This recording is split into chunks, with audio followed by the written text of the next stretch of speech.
feel the blood creeping up from the Yo, what is up? And magandang hapon sa inyo lahat dyan. Kumusta na kayo dyan? And kumusta na mo diha? And you guys, how are you doing? Nakita na naman ninyo ang aking pagmumuka. So, ayan guys, magandang hapon sa inyo lahat. So, today's episode, welcome pala to another vlog. So, etong hapon na to ay syempre pag-uusapan natin yung mga klase ng mga driver, ano. Yung mga driver na iba't ibang technique nila, or like we said, yung bang parang attitude kung paano sila mag-drive, yung klase na kung paano sila magmaneho, kung paano nila dalhin ang kanilang sarili at kung paano nila dalhin ang sasakyan. So, in short, papakita ko sa inyo ngayong araw na to kung mga iba't ibang uri ng mga taong paano sila mag-drive.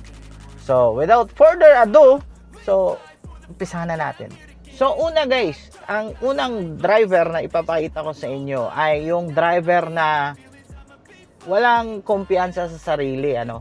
At paglalabas galing sa parking, kailangan na may magiging spotter siya. So, bago makaalis sa kanyang parking area. So, eto na siya.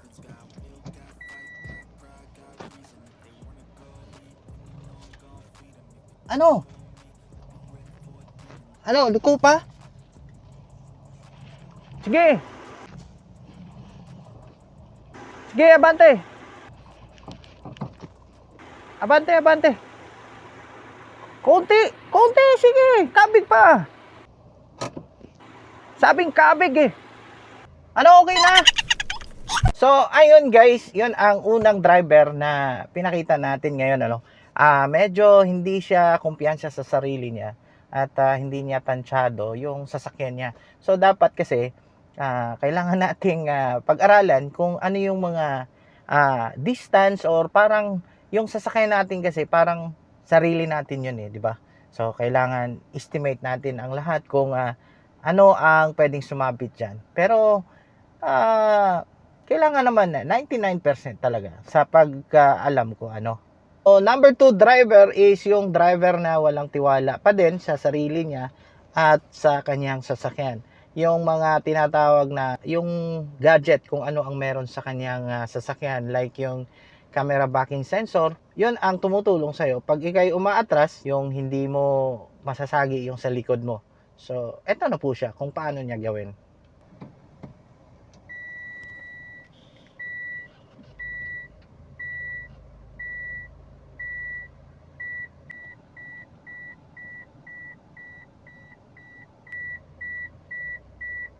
Teka lang. Yan. Malayo pa ba yan? Matingnan nga sa likod.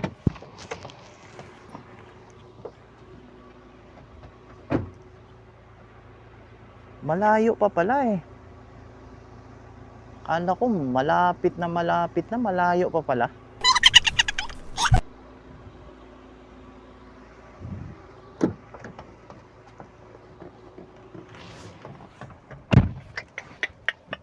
So, ayun guys, yun yung pangalawang driver.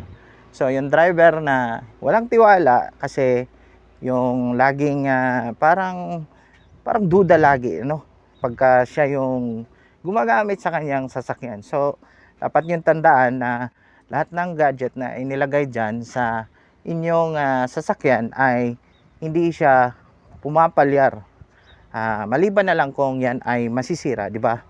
So, dapat tiwala kayo sa gadget ng inyong sasakyan. So, yung number 3 na driver natin ay yung driver na sobrang lapit dito sa steering wheel, ano, dito sa steering wheel.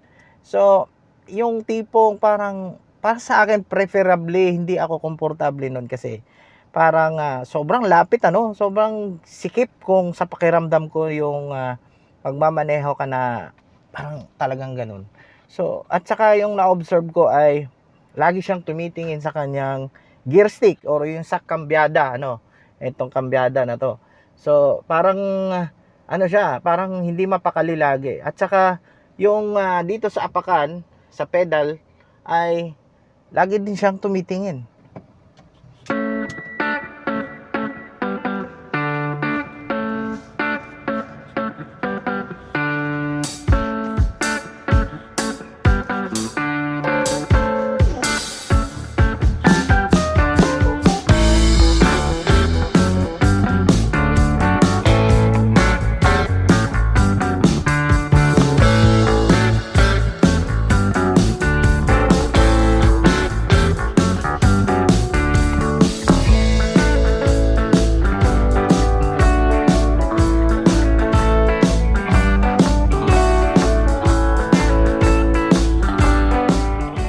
So, ayan guys, yun yung pangatlo natin. Yung pangatlong driver na hindi mapakali at kung magmaneho ay sobrang lapit sa steering wheel at syempre parang uncomfortable ako na kung ganun magmaneho, Hindi mapakali, so kailangan relax lang tayo guys pagka nagmaneho. So, laging eyes on the road and left and right and back and front. So guys, yung ating pang-apat na driver ay yung driver na pa-cool lang.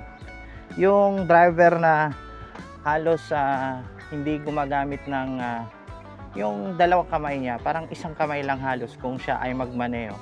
Yun nga, pa-cool. So, tingnan natin kung gaano siya ka-cool, ha? Yeah.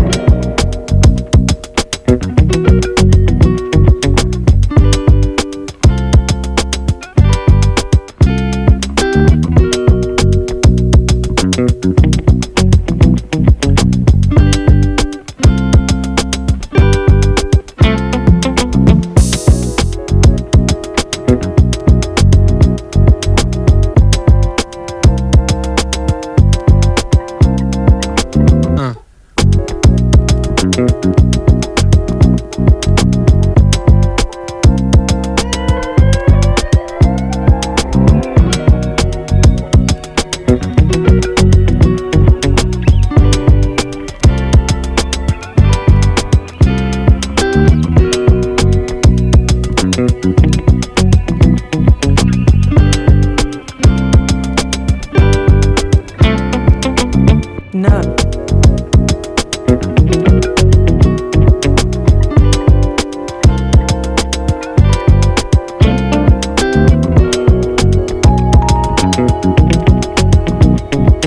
So, ayun. So, kayo na magsabi kung gaano siya ka-cool. So, pang-apat na driver yun, ha. So, eto guys, may na-observe ako dito sa Saudi na yung mga taong halos humigana sa driver seat kung sila ang nagmaneho. O, totoo, maniwalat kayo sa hindi. Nakikita ko ang mga yan. But, ipapakita ko lang sa inyo kung paano sila magmaneho na halos humigana. So, eto yun.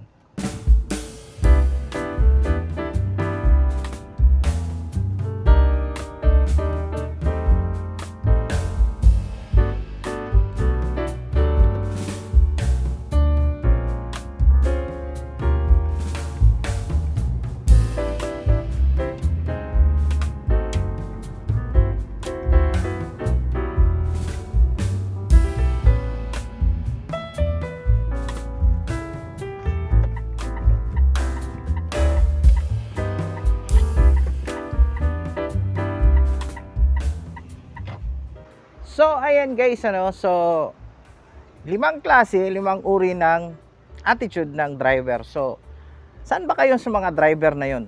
So, siguro naman na may mga nagustuhan kayo sa mga driving technique at driving attitude ng mga pinakita ko sa inyo. So, every now and then guys, so nakikita niyo yan sa daan kung kahit saan. At may mga bagay din na minsan uncomfortable tayo. May mga bagay din na yung hinahanap natin yung ating sweet spot sa pagmamaneho. So, hanggang dito na lang guys at huwag niyo sanang kalimutan mag-subscribe sa aking channel para updated kayo sa mga susunod ko na mga video. At lagi niyong tandaan, just only love mga bay mga day. So, see you on my next vlog. Peace! As you fade away, Yeah, I'm about to fade away. Cause every time I wake up I feel like it's Monday. Something's going wrong with all the chemicals up in my brain. All of a sudden I don't look at anything the same way. Gotta build up of my thoughts sitting in an ashtray. I'm sorry that I'm so